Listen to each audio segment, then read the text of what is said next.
आज हम क्लास 7 का चैप्टर 11 एक्सपोनेंट्स एंड पावर्स के बारे में डिस्कस करेंगे। For example let us take the value 8। हमने 8 लिया, इसके कम्बिनेशन क्या होते हैं 2 into 2 into 2। So 8 is equal to 2 raise to power 3। Here 2 is called the base and 3 is the exponent. मतलब यहाँ पर 2 क्या है बेस और 3 एक्सपोनेंट। जब हम इसको इकट्ठा पढ़ेंगे तो क्या पढ़ेंगे 2 raise to power 3। The number 2 3 is read as 2 raise to the power of 3। 2 की power 3 is the exponential form of 8। मतलब यहाँ पर अगर हमने 8 की वैल्यू ली है, उसकी अगर हमें एक्सपोनेंशियल फॉर्म लिखनी है तो वो क्या होगी 2 रेज टू पावर 3। सबसे पहले हमने इसके फ्रैक्शन किए 2 into 2 into 2। Factors of 8 are 2 into 2 into 2। That means 2 raise to power 3।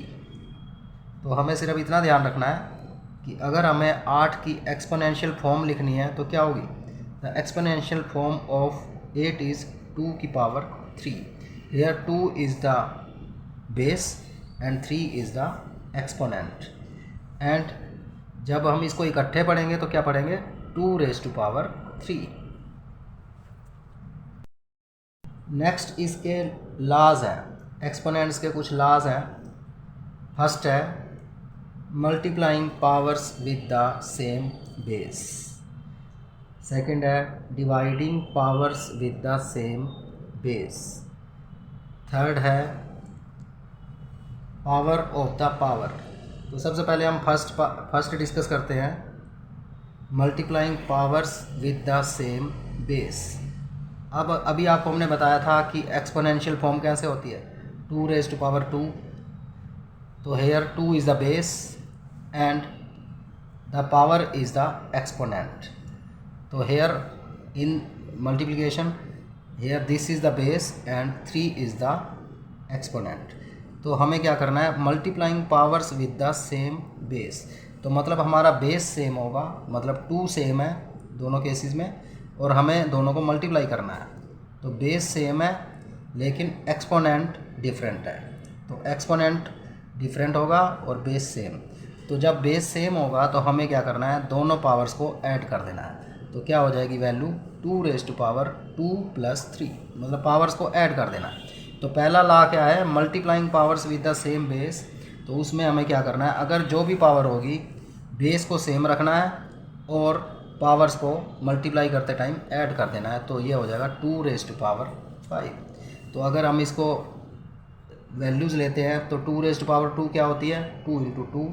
2 raise to power 3 क्या है 2 इंटू 2 इंटू 2। तो जब हम इनको मल्टीप्लाई करेंगे 2 की पावर 2 इंटू 2 की पावर 3। तो जब कंबाइन करेंगे तो क्या होगा 2 इंटू 2 इंटू 2 इंटू 2 इंटू 2। तो इज इक्वल टू 2 इंटू 2 की पावर 5, 2 रेज टू पावर 5। तो क्लियर है। अगर हम बेस को एज्यूम कर लेते हैं ए, तो बेस सेम है यहाँ पे भी ए और जो एक्सपोनेंट है वो डिफरेंट है m और n। तो जनरली हम लिखेंगे a की पावर m इंटू a की power n is equal to a की power m plus n। Next law है dividing powers with the same base. वही है सेम, हमने बेस सेम लेना है 2 की पावर 3, इसको डिवाइड करना है 2 की पावर 2 से। तो डिवीज़न के टाइम हमें सब्ट्रैक्ट करना है, हमें बेस सेम लेना है। तो जैसे 2 की पावर 3 है, इसको डिवाइड किया 2 की पावर 2 से, तो 2 की पावर 3 डिवाइड बाई 2 की पावर 2। तो इसमें सब्ट्रैक्शन हो जाएगा, बेस सेम रहेगा। तो बेस क्या है 2 और एक्सपोनेंट क्या है 3 और नीचे क्या है 2। तो ऊपर वाले में से नीचे वाला सब्ट्रैक्ट कर देना। ऊपर की वैल्यू 3 है, नीचे की वैल्यू 2 है। तो 2 की power 3 minus 2 is equal to 2 की पावर 1 दैट इज़ 2।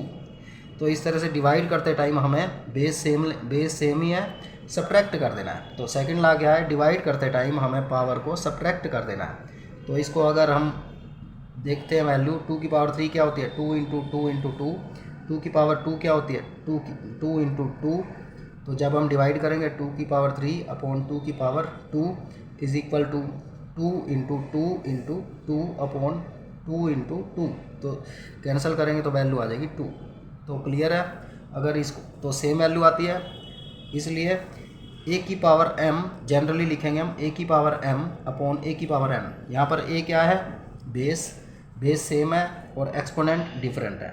डिवाइड कर रहे हैं तो ऊपर वाला जो न्यूमरेटर में होगा m, उसमें से सब्ट्रैक्ट हो जाएगा n।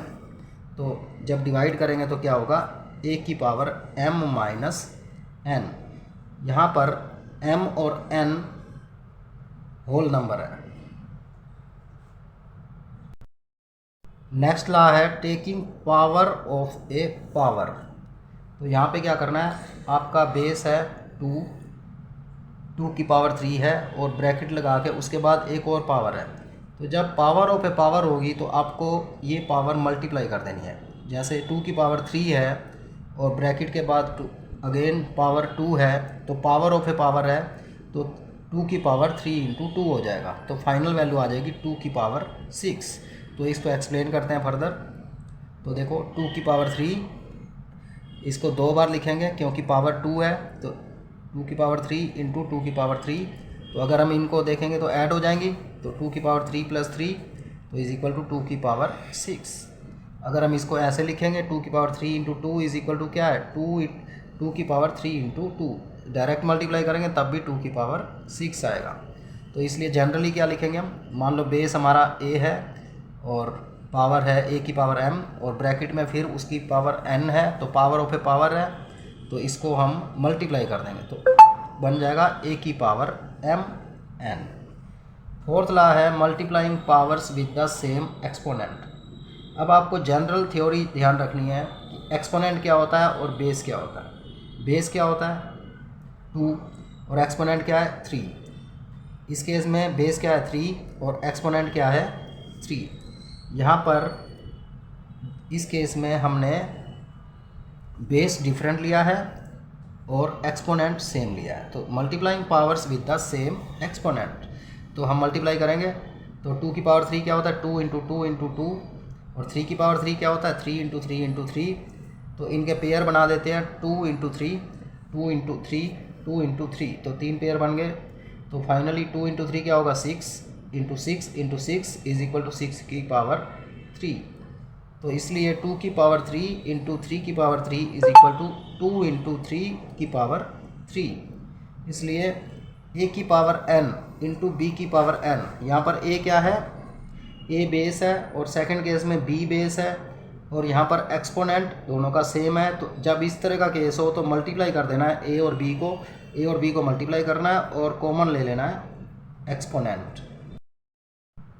Hence a into b की power n is equal to a b की पावर n।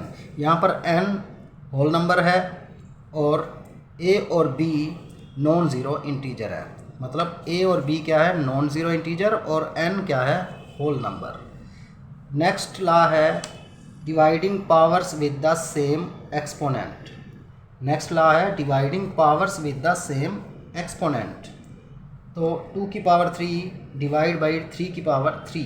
यहाँ पर क्या कर रहे हैं हम, बेस हमारा डिफरेंट है लेकिन एक्सपोनेंट सेम है। तो क्या होगा 2 की पावर 3 डिवाइड बाई 3 की पावर 3 इज इक्वल टू 2 की पावर 3 अपॉन 3 की power 3 is equal to 2 upon 3 whole power is 3। तो हमने यहाँ पर 2 अपॉन 3 को कॉमन लिया और पूरे की पावर हमने 3 लिख दी। तो जनरली क्या होगा a की पावर n अपॉन b की power n is equal to a upon b common लिया और पूरे की पावर हो जाएगी n। तो जब हमारे पास सेम एक्सपोनेंट होगा और हमें डिवाइड करना होगा पर बेस डिफरेंट होगा तो हमें रेशो ले लेना है a अपॉन b और पूरे की power same exponent that is n, where n is a whole number and a and b are non-zero integers. So friends, this is chapter number 11 class 7 part 1। इसके बाद हम अगले वीडियो में इसका part 2 discuss करेंगे। तो इस तरह से हम क्लास 7 के मैथमेटिक्स को कंप्लीट करने की कोशिश करेंगे। आपको जिस भी टॉपिक में दिक्कत हो तो आप हमें कमेंट्स में लिखो हम उसी टॉपिक पे वीडियो बनाएंगे और आपको डिटेल्ड वीडियो देंगे। Thank you.